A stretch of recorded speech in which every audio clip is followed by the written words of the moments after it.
오늘 우리에게 주시는 하나님의 말씀은 누가복음 11장 5절에서 13절 말씀입니다. 한 목소리로 봉독하겠습니다. 또 이르시되 너희 중에 누가 벗이 있는데 밤중에 그에게 가서 말하기를 벗이여 떡 세 덩이를 내게 구워달라.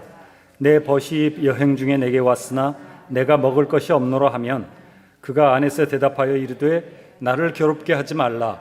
문이 이미 닫혔고 아이들이 나와 함께 침실에 누웠으니 일어나 내게 줄 수가 없노라 하겠느냐. 내가 너희에게 말하노니 비록 벗됨으로 인하여서는 일어나서 주지 아니할지라도 그 간청함을 인하여 일어나 그 요구대로 주리라. 내가 또 너희에게 이르노니 구하라 그러면 너희에게 주실 것이요 찾으라 그러면 찾아낼 것이요 문을 두드리라 그러면 너희에게 열릴 것이니 구하는 이마다 받을 것이요 찾는 이는 찾아낼 것이요 두드리는 이에게는 열릴 것이니라. 너희 중에 아버지 된 자로서 누가 아들이 생선을 달라 하는데 생선 대신에 뱀을 주며 알을 달라 하는데 전갈을 주겠느냐. 너희가 악할지라도 좋은 것을 자식에게 줄 줄 알거든 하물며 너희 하늘 아버지께서 구하는 자에게 성령을 주시지 않겠느냐 하시니라. 아멘. 변화산에서 예수님은 베드로, 야고보, 요한에게 자신의 영광스러운 신성을 보여주셨습니다. 그리고 얼마 지나지 않아 이 땅에 오신 목적, 즉 십자가의 속량을 완성하시기 위하여서 예루살렘으로 가시기로 결심하십니다. 어느 날 기도를 마친 예수님께 제자들이 세례자 요한이 그의 제자들에게 그랬던 것처럼 자신들에게도 기도를 가르쳐달라고 요청합니다. 예수님은 그래서 기도를 가르쳐 주십니다. 주기도문이죠. 그리고 바로 이어서 본문의 비유와 기도에 대한 가르침을 주셨습니다. 본문의 비유는 흔히 밤중에 찾아간 친구라는 제목으로 우리에게 알려졌습니다. 특히 8절에 벗됨으로 인하여서는 주지 않을지라도 그 간청함으로 인해 일어나서 그 소용대로 주리라라고 번역하여서 흔히 끈질기게 간청하거나 또는 뻔뻔스러울 정도로 포기하지 말고 기도하라는 의미로 이해되고 있습니다. 그런데 앞뒤의 문맥을 잘 살펴보며 묵상하면 이 비유의 중심은 찾아간 친구가 아니라 바로 집안에 있는 집주인입니다. 나그네를 환대하는 일은 하나님께서 매우 기뻐하시는 일입니다. 성경에 기록된 아브라함의 환대를 보면 오늘날 도시 문명에 익숙한 우리들은 이해하기 어려울 정도입니다. 한번 보시겠습니다. 창세기 18장 2절에서 5절입니다. 눈을 들어본 즉 사람 셋이 맞은편에 서 있는지라 그가 그들을 보자 곧 장막문에서 달려나가 영접하여 몸을 땅에 굽혀 이르되 내 주여 내가 주께 은혜를 입어 싸우면 원하건대 종을 떠나 지나가지 마옵시고 물을 조금 가져오게 하사 당신들의 발을 씻으시고 나무 아래에서 쉬소서. 내가 떡을 조금 가져오리니 당신들의 마음을 상쾌하게 하신 후에 지나가소서. 당신들이 종에게 오셨음이니이다. 그들이 이르되 내 말대로 그리하라. 여기까지는 좀 그럴 수도 있다고 생각될 수 있지만 그 다음을 보면 기가 막힙니다. 아브라함은 그 정도로 그치지 않습니다. 뛰어가서 밀 세 수알을 가져다가 사라에게 맡겨서 요리해오라고 하고 송아지 한 마리를, 살찐 송아지 한 마리를 잡아서 하인들에게 요리를 시키고 그리고 엉긴 젖과 우유를 가져와서 그걸 다 준비를 해가지고 손님들 앞에 잔치상을 차려놓습니다. 그리고 본인은 그 옆에 모셔 섭니다. 종으로서. 이게 나그네한테 하는 일입니다. 이게 자기한테 온 귀한 손님, 자기한테 큰 은혜를 베푼 왕이나 그런 분들을 섬기려고 하는 게 아니고 그저 지나가는 나그네, 생면부지의 나그네를 대접하기 위해서 이렇게 한다는 게 도대체 이해가 되십니까? 여러분, 저는 납득이 안 됩니다. 지금도 이해가 안 됩니다. 그리고 저는 이렇게 할 자신도 솔직히 없습니다. 아브라함의 조카 롯도 역시 그랬습니다. 나그네 환대는 모세의 율법에 분명하게 기록되어 있습니다. 사도 바울은 나그네 환대를 여러 곳에서 말씀하면서 특히 감독의 자격이 이것을 포함시킵니다. 절제하며 신중하며 단정하며 나그네를 대접하며 가르치기를 잘하며. 이런 나그네 환대 문화는 유대인들에게 개인의 덕목일 뿐만 아니라 마을 공동체 전체의 중요한 덕목이었고, 한 개인이 나그네를 환대하지 않았을 경우 그 마을 전체가 이것을 자신들의 치욕으로 여겼습니다. 마을 전체가 내가 대접하지 않은 것을 치욕으로 여길 뿐만 아니라 마을에 있는 어떤 사람이 대접을 안 해도 그것을 내가 안 한 것처럼 마을 전체가 그것을 치욕으로 여기는 이런 문화가 유대인들에게 있었습니다. 현대 도시 문명에 사는 우리에게는 무척 생소한 이런 배경을 알고 본문의 비유를 당시의 문화와 상황을 포함시켜서 재구성하면 주님의 비유는 이런 이야기가 됩니다. 너희 가운데 누구에게 먼 곳에 사는 친구가 밤중에 찾아왔다. 여행 중인 친구는 어떤 사정으로 밤늦게 마을에 도착했다. 그런데 그의 집에는 먹다 남은 것밖에 없어서 여행에 지친 친구를 환대할 수가 없었다. 그래서 음식이 있는 가까운 친구네 집에 가서 이름을 부르며 사정을 얘기했다 치자. 안에 있는 주인 입장으로는 밤도 늦고 가족이 다 자는 시간이라 비록 친구지만 사적인 부탁이었다면 충분히 거절할 수도 있는 상황이지 않겠냐? 그렇지만 그가 속한 공동체와 자신의 명예를 지키려고 당연히 일어나서 찾아온 친구에게 필요한 것을 다 줄 것이다. 당시의 청중은 이 비유의 의미를 충분히 알 수 있었습니다. 자신들의 삶과 너무 밀접한 이야기였기 때문이죠. 예수님은 이 비유의 의미를 이어지는 기도의 가르침 중에서도 다시 한 번 더 분명하게 풀어서 알려주고 계십니다. 너희 중에 아무도 자녀가 달라는 것 대신 해로운 것을 줄 아비는 없다. 악하고 의롭지 않은 너희 인간들도 자식에게 좋은 것을 주는데 하물며 그 이름이 거룩히 여김을 받으시는 사랑의 하나님 아버지께서 너희 구원을 위해 참으로 필요한 성령을 구하는 자에게 어떻게 안 주실 수 있겠냐? 이처럼 주님께서 이 가르침에서 강조하시려는 것은 끈질기게 간청하는 것이 아니라 기도에 응답하시는 하나님의 명예였습니다. 너희가 악한 자라도 자식에게 좋은 것으로 준다. 하물며 선한 천부께서는 더더욱 자녀에게 좋은 것을 주실 것이다. 이 가르침에서 간청이라는 개념은 찾아볼 수 없습니다. 오히려 하나님이 얼마나 명예를 중시하시는 분인지를 가르치려고 애쓰고 있는 모습이 보이고 있습니다. 그런데도 본문이 우리가 오늘날 이해하고 있는 것처럼 그렇게 해석되는 데는 두 가지 이유 때문입니다. 한 가지는 간청하다라고 번역된 헬라어 단어로서 신약에는 한 번만 사용됐습니다. 아니, 성경 전체를 통해서 한 번만 사용됐습니다. 다만 천주교에서 쓰는 외경인 실학서에 한 번 나타나고 있습니다. 거기에 있는 내용은 이렇습니다. 아내가 제 남편을 먹여 살리게 되면 분노와 뻔뻔스러움과 커다란 수치가 있을 뿐이다. 거기에서는 뻔뻔스러움이라고 번역되었습니다. 1세기 에픽테토스의 글이나 2세기 초의 파피루스 문헌들에서 보면 창피한 줄 모르니라는 의미로 사용되었습니다. 그 당시 사용되었던 이 단어의 의미 속에는 끈질김이나 간청함은 들어있지 않습니다. 역사가인 요세푸스의 기록 속에도 한결같이 창피한 줄 모르는 무례한 뻔뻔한이라는 뜻으로 쓰였습니다. 오늘날 로고스 헬라어 사전을 찾아보면 고집, 건방짐, 뻔뻔스러움, 파렴치함, 부끄러움을 모름이라고 되어 있습니다. 다른 한 가지 이유는 이 단어에 붙은 그애라는 소유 대명사입니다. 여기서 말하는 그를 밤중에 찾아가서 부탁하는 친구로 보았기 때문에 이 단어를 뻔뻔스럽도록 간청하는 이라는 의미로서 처음부터 발전시키게 됩니다. 그러다가 하나님께 간구하는 것이 어떻게 뻔뻔스러운 행동일 수 있는가라는 반론 때문에 교회는 12세기경에 부정적인 이 뻔뻔스럽다는 의미를 없애고 간청함, 끈질김이라는 그러한 의미로 정착시키게 됩니다. 이에 따라서 그리스의 수도사 유미티우스는 이 단어를 끈질긴 간구라고 기록했습니다.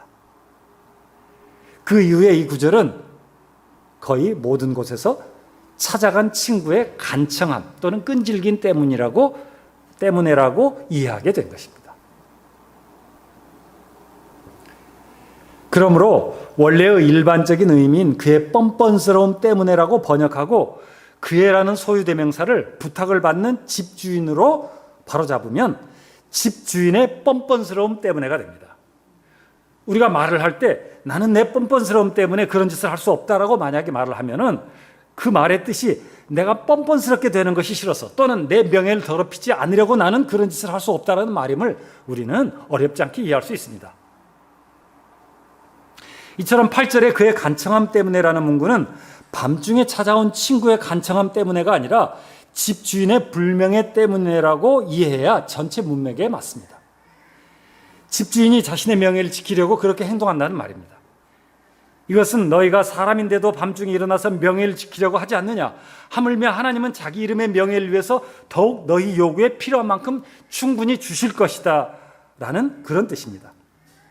이런 관점은 앞부분의 주기도문이나 뒷부분의 기도에 대한 가르침과 정확하게 일치합니다.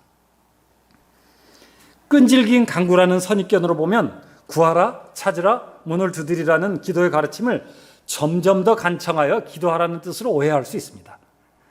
하지만 이 구절은 간청보다는 다양한 기도의 방식에 대한 말씀을 하고 있습니다. 다양한 기도에 대해서 얼마나 더 다양하게 하나님께서 응답하시는지에 대한 것을 강조하고자 하는 말씀이라는 말입니다. 각각의 명령과 그 결과는 같은 내용으로 대응되고 있습니다.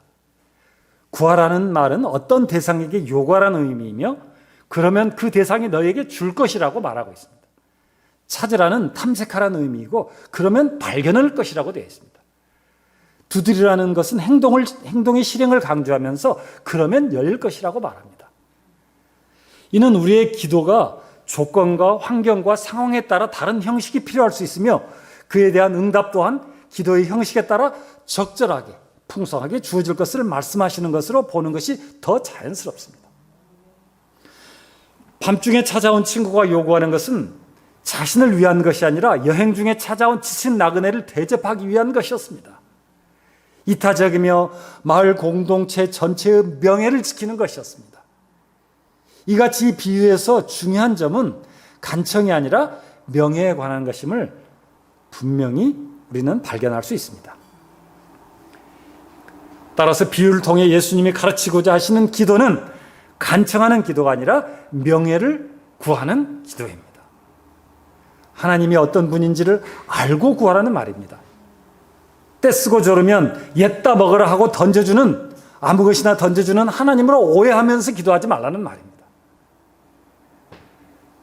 바른 기도는 하나님의 명예를 높입니다. 주기도문은 하늘에 계신 우리 아버지 이름이 거룩하게 여김을 받으시오며 나라가 임하오시며로 시작되고 있습니다. 또한 주님은 너희는 먼저 하나님의 나라와 그 의를 구하라고 말씀하셨습니다. 이 말씀은 구원받은 백성들이 영원한 새하늘과 새 땅에서 영원한 왕이신 예수 그리스도의 공의와 사랑으로 자기 백성들과 함께 다스리시는 이미 시작된 하나님의 나라를 이 땅에서 누리도록 기도하는 것을 가장 최우선으로 하라는 말입니다. 그러므로 기도할 때 우리 관심의 최우선 순위는 하나님의 이름의 명예를 높이고 하나님의 통치가 우리 삶 속에 이루어지는 것이어야 합니다. 이 모든 것을 본문의 마지막 질문이 함축하고 있습니다. 하물며 너희 하늘 아버지께서 구하는 자에게 성령을 주시지 않겠느냐? 이 수사 의문문은 성령을 구하는 사람에게 반드시 주실 것이라는 약속을 포함합니다. 이 질문은 우리가 성령을 구해야 한다는 전제를 포함하고 있습니다. 성령을 구하라. 주님은 왜 성령을 구하라고 하셨을까요? 복음을 통해 구원을 주시기 위해서입니다. 예수님은 우리의 죄를 대신해서 단번에 영원한 속죄의 제사를 하나님께 드렸습니다. 그리고 예수님을 나를 위해 속량하신 구세주로 믿는 믿음으로만 우리가 구원을 받습니다. 그런데 죄와 허물로 죽은 인간은 스스로 이 믿음을 결코 가질 수가 없습니다. 그래서 하나님께서는 에스겔 선지자를 통해 약속을 주셨습니다. 내가 그들에게 한 마음을 주고 그 속에 새 영을 주며 그 몸에서 돌 같은 마음을 제거하고 살처럼 부드러운 마음을 주어 내 율례를 따르며 내 규례를 지켜 행하게 하리니 그들은 내 백성이 되고 나는 그들의 하나님이 되리라. 성령을 구하는 것은 예수 그리스도의 구속을 기다리는 모든 택한 백성에게 그 효력이 발생하기 위해서 꼭 필요한 기도였습니다. 본문이 말씀하시는 성령을 구하는 것은 병을 고치고 점쟁이처럼 무엇을 맞추고 귀신을 쫓아내고 방언을 구하는 그런 것을 말하는 것이 아닙니다. 성령을 구하는 기도는 예수 그리스도를 구하는 기도입니다. 믿음을 구하는 기도입니다. 성령님은 우리에게 예수님을 증거하시고 예수님이 말씀하신 것을 생각나게 하시고 우리를 거듭나게 하시고 예수님을 주님이라 고백하며 거룩하게 살아가도록 인도하시는 분입니다. 오직 성령님의 역사로 하나님의 나라와 그 의가 이 땅에서 신자들의 현실이 됩니다. 예수님은 속량을 위해 이 땅에 오셨기 때문에 성령을 구하라고 말씀하실 자격이 있습니다. 예수님의 속량이 실제로 우리에게 적용되도록 하시려고 성령을 구하라고 말씀하십니다. 너희의 구원을 위해서 나의 속량이 완성되면 아버지께서 성령을 보내서 너희를 거듭나게 하시고 믿음을 주셔서 너희 구원을 보증할 것이다. 그러므로 너희는 아버지께 마땅히 성령을 구해야 하지 않겠느냐라고 질문하고 계시는 것입니다. 또 예수님은 우리에게 그날의 양식을 위해서도 기도하도록 허락하셨습니다. 우리의 모든 필요가 좋으신 아버지 하나님께서 오는 것을 매일 생각하도록 하시려고 말입니다. 그러므로 우리가 구하는 일용할 양식을 통해서 우리의 일상 가운데 예수님을 드러내도록 기도해야 합니다. 명예를 위한 기도란 바로 그런 것을 말합니다. 그러면 자기 이름의 명예를 소중히 여기시는 하나님께서 반드시 명예에 합당한 응답을 모든 방식의 기도에 대해 주실 것입니다. 구하는 자에게는 주시고 찾는 자에게는 발견하게 하시고 두드리는 자에게는 열어주실 것입니다. 또한 우리는 물론 쉬지 말고 기도해야 합니다. 우리는 살아가는 동안 기도로서 주님과 교제하며 성령님의 때를 따라 돕는 은혜 없이는 우리 힘으로 믿음을 지켜나갈 수가 없기 때문입니다. 항상 기뻐하라, 쉬지 말고 기도하라, 범사에 감사하라. 이것이 그리스도 예수 안에서 너희를 향하신 하나님의 뜻이니라. 성경은 항상 쉬지 말고 기도하라고 말씀하고 있습니다. 우리는 항상 기도하고 낙심하지 말아야 합니다. 또한 신자는 하나님께 간구해야 합니다. 간구는 기도와 구별됩니다. 감사와 찬양의 기도는 간구와는 다릅니다. 간구란 금식하고 부르짖고 신음하고 통곡하며 간절함으로 기도하는 것입니다. 그러므로 간구의 내용은 우리가 무엇을 사랑하는지를 보여주며 간구의 정도는 우리가 그것을 얼마나 사랑하는지를 보여줍니다. 우리의 간절함이 하나님의 명예나 하나님의 나라나 하나님의 복음이나 하나님의 영광과 아무런 관계가 없다면 그 간구는 헛되고 무익할 뿐입니다. 우리가 아무리 열심히 간구하고 피 끓는 그러한 기도를 드린다고 해도 그것이 하나님의 나라와 하나님의 영광과 관계가 없다면 그것은 우리에게 무익하다는 말입니다. 다만 나의 기쁨, 나의 유익, 나의 편안함, 나의 건강을 위한 것이라면 우리는 하나님을 요술 램프 속에서 나온 진이로 여기는 것과 다름없습니다. 간절함만 강조되는 기도는 지성이면 감천이라는 이방신을 믿는 것과 다르지 않습니다. 내 뜻을 관철하는 기도는 주님의 속량과는 너무나 거리가 먼 기도입니다. 혹시 자기 이익을 위해서 하나님께 목숨 걸고 기도해서 응답받은 일이 있었다고 한다면 그것은 우리가 목숨을 건 때문이 아니라 다만 죄되기조차도 복을 주시는 하나님의 자비와 긍휼하심 때문이라는 것을 우리는 알아야 합니다. 우리 주님 예수님도 십자가에 못 박히기 전날 밤 그 사역을 놓고 하나님 아버지께 3번을 간절하게 기도드렸습니다. 천사가 와서 기도를 도울 정도로 극심한 고통과 눈물의 간구를 하나님께 드렸습니다. 할 수만 있다면 이 잔을 내게서 옮겨주십시오라고 기도하셨습니다. 땀이 피같이 될 정도로 감당해야 할 십자가의 무게를 피하고 싶은 마음을 토하시면서도 주님은 결국 하나님의 명예를 기도했습니다. 그러나 나의 원대로 마시고 아버지의 뜻대로 하십시오. 예수님은 우리에게 가르치신 기도대로 기도하셨습니다. 하나님의 영광을 위해서 기도했고 피하고 싶은 현실보다 하나님의 선하신 뜻을 구했습니다. 명예롭고 선하신 아버지 하나님께서 자신을 통해서 자신과 함께 영원전에 의논했던 완전한 공의와 무한한 사랑의 성취를 이루시리라 믿었고 기도한 대로 온전하게 순종하셨습니다. 예수님은 하나님의 나라와 그 의를 구하셨으며 사랑의 길을 찾아 나섰으며 십자가의 문을 두드리셨습니다. 친히 구속 언약의 주인공이 되시기를 구하시고 자기 백성을 찾으시고 교회들이 깨어나라고 문을 두드리십니다. 사랑하는 성도 여러분, 오늘 우리는 본문이 하나님의 명예를 위해 기도하라는 요구임을 알았습니다. 성령을 구하는 기도는 하나님의 나라와 그 의를 구하는 기도입니다. 이것을 오해하기 때문에 많은 열심 있는 신자들이 간절히 기도하면서도 삶의 모든 영역에서 무례하고 뻔뻔스럽고 후한무치하게 살면서 당당하며 아무런 문제의식을 느끼지 못하고 있습니다. 하나님의 명예를 생각하지 않는 간구는 어린아이가 들고 있는 칼처럼 위험하기만 할 뿐입니다. 그러므로 하나님의 명예에 합당하게 기도하십시오. 건강을 위해, 자녀를 위해, 직장이나 사업을 위해 기도할 수 있습니다. 기도하셔야 합니다.